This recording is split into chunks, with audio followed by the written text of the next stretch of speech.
Cenário 1, o Irã faz um ataque massivo. Cenário 2, o Hezbollah faz um ataque. Se tiver um ataque do Irã, provavelmente vai ser coordenado com o Hezbollah, porque é para isso que o Hezbollah existe, para atender o interesse do Irã. O Hezbollah não tem autonomia para fazer um ataque como esse. Que os Estados Unidos entraria para valer nisso? Eu acho que se a situação começa a ficar um pouco mais perigosa para Israel, os Estados Unidos vai ser obrigado a entrar. Eles já entraram, na verdade. Já? Você tem... Então, com armas de defesa. Você tem porta-aviões posicionados no entorno. Mas é um aviso, né? É uma defesa, mas se precisar, eles partem para o ataque. Agora, também... E o Irã sabe disso. O Israel também pode atacar o Irã. Quer dizer, se Israel achar que é preciso algo mais grave, ele tem formas de atacar o Irã com mísseis precisos. Aí é capaz da população se revoltar e derrubar o Shah do Irã, o Ayatollah. Mudar o governo, porque o povo está sentindo os foguetes na cabeça. Então, por enquanto, Israel está se defendendo no seu território. Se precisar, ataca os territórios de fora, ataca o Irã, né? Mas isso vira uma guerra regional de grandes proporções. Já existe uma guerra que envolve os atores da região. Você tem Houthis, que são uma organização terrorista, ou são um grupo étnico que atua como um grupo terrorista no Iêmen, que controla uma parte do Iêmen, vem impedindo a navegação. Estão atacando navios, inclusive regularmente. Um drone contra Israel há pouco tempo que matou um civil. Lançaram um drone que viajou 2.500 quilômetros, que tinha menos poder explosivo do que normalmente ele tem, para carregar mais combustível para poder chegar em Tel Aviv. Imagina, aqui no Brasil, 2.500 quilômetros seria como se a gente lançasse um drone aqui em São Paulo e ele fosse explodir alguma coisa ao norte no norte da Bahia. Então, nós temos Houthis no Iêmen participando da guerra, nós temos milícias xiitas no Iraque participando da guerra, nós temos milícias xiitas na Síria participando da guerra, nós temos o Hezbollah no Líbano lançando foguetes contra Israel praticamente todas as horas, já não é nem todos os dias, e o Irã de longe participando no mínimo do financiamento e também do fornecimento de armas para todos esses grupos. Então já é um conflito regional. A pergunta agora é para que nível ele vai. Se vai haver um ataque limitado por parte do Irã com a participação do Hezbollah, que vai exigir uma resposta israelense nos moldes do que aconteceu depois do ataque de 13 de abril, ou se vai haver um ataque de grandes proporções e que vai exigir uma retaliação que leva a uma escalada do conflito. Lembrando também que a população israelense está sofrendo o impacto dessa guerra ao longo de praticamente 10 meses. Nós temos 60 mil habitantes do norte de Israel que foram deslocados das suas casas, se tornaram refugiados internos dentro de Israel, e aproximadamente 100 mil do entorno da faixa de Gaza. Então, eu visitei um lugar onde estão essas pessoas. Então, para te dar uma ideia da proporção, é como se 3 milhões e meio de brasileiros tivessem que se deslocar das suas casas. Quanta gente foi deslocada no Rio Grande do Sul por causa das enchentes? Algumas dezenas de milhares. É como se 3 milhões e meio de brasileiros tivessem que sair das suas casas e tivessem por 10 meses vivendo hotéis, como refugiados, amigos, como refugiados em algum outro lugar. Essa situação tem que terminar. E se o Hezbollah não aceitar encerrar essa guerra de atrito, Israel vai tomar uma medida como tomou em 1978, como tomou em 1982, vai invadir o território libanês e vai retirar as forças do Hezbollah da região da fronteira. Porque, de novo, lembrando a ONU, nós podemos chegar muito mais próximos do período atual. Em 2006, quando houve uma guerra entre Israel e o Hezbollah, deveria ter havido um cessar-fogo que impedisse o Hezbollah de continuar na região da fronteira. Em 2000, quando os israelenses se retiraram do Líbano, depois de 18 anos de presença no território libanês, foi criada uma força da ONU, chamada UNIFIL, para garantir que o exército libanês fosse o soberano naquela região da fronteira. Nem o exército libanês se opõe ao Hezbollah e nem as forças da ONU, que continuam lá ao longo de mais de 20 anos, sem fazer aquilo que eles deveriam fazer, que é evitar que grupos terroristas atuem a partir da fronteira do Líbano contra o território israelense. Entendi. Então, o que não vai acontecer também é o seguinte: há 2000 anos tentam destruir os judeus. Romanos tentaram, nazistas tentaram, a Inquisição tentou. Mais que 2000 anos, os amalequitas tentaram. Já tentaram, todo mundo tenta. E estamos aqui. Quer dizer, Israel vai continuar existindo. Eu acho que esse problema dificilmente vai ser resolvido, porque ali não é questão, eles querem um território, os palestinos querem, eles têm um território, mas não, os terroristas, esses caras vivem disso. Sabe? Eles vivem do terror, essa é a profissão deles. Isso aí não vai acabar, infelizmente isso não vai acabar. Acho muito difícil ter uma paz duradoura na região. Ela vai ter paz temporária, como a gente teve nos últimos anos, mas é sempre em estado de guerra. O Irã fala, eu quero destruir Israel. O Irã só vai parar de falar isso se os Ayatollah saírem do poder e entrar alguém moderado, não moderado como o chefe do Hezbollah, que a imprensa fala que é um cara realmente moderado, né? Não aquele tipo de moderado. Então, a situação vai continuar, eu acho que ela vai perdurar muito tempo, até que esses povos falam, pô, vamos investir todo o dinheiro que a gente tem para desenvolver o nosso país, para fazer hospital, fazer escola, parar de pensar em guerra, parar de pensar em arma, deixa Israel em paz para lá, eles têm um território que nem é grande, é eles que cuidem da vida deles, vamos cuidar da nossa. Só que esses líderes terroristas não querem isso. Justamente porque ele é um líder terrorista.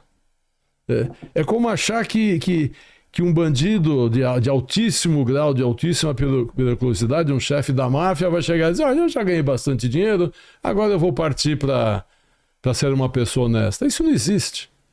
Isso é da pessoa. Esse cara, se ele não tivesse sido morto, ele ia continuar fazendo isso, que essa é a atividade principal dele. Para isso que ele trabalha, para isso que ele se desenvolve, para ser um terrorista. Nenhum cara vai deixar de ser terrorista. Ele entrou nisso porque ele quer ser terrorista, ele quer destruir Israel e ele vive do dinheiro que ele recebe para isso.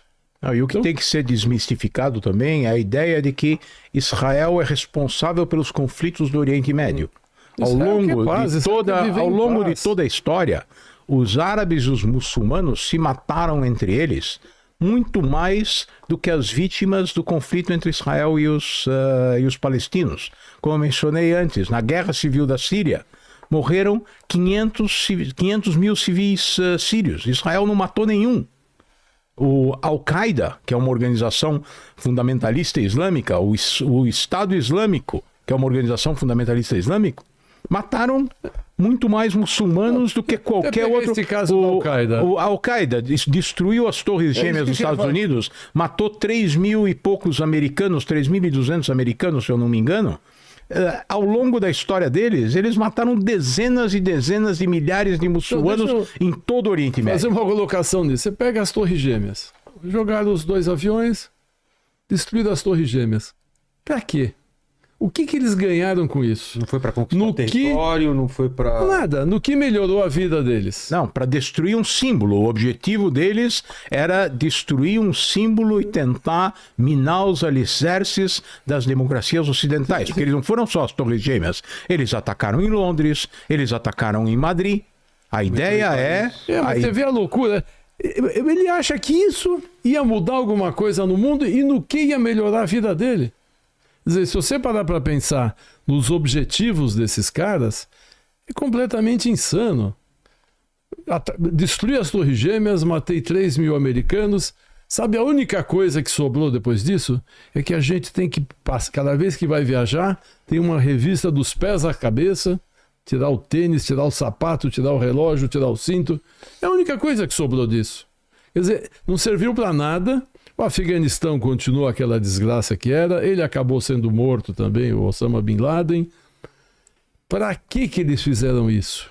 Porque eles vivem para a destruição. Eles vivem para a morte.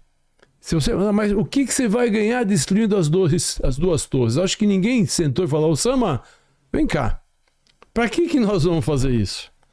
E outra loucura que eu fiquei pensando uma vez é o seguinte: as pessoas que sequestraram esse avião, pilotaram esse avião para jogar contra a Torre Gêmeas, eles ficaram 2 anos se preparando para isso.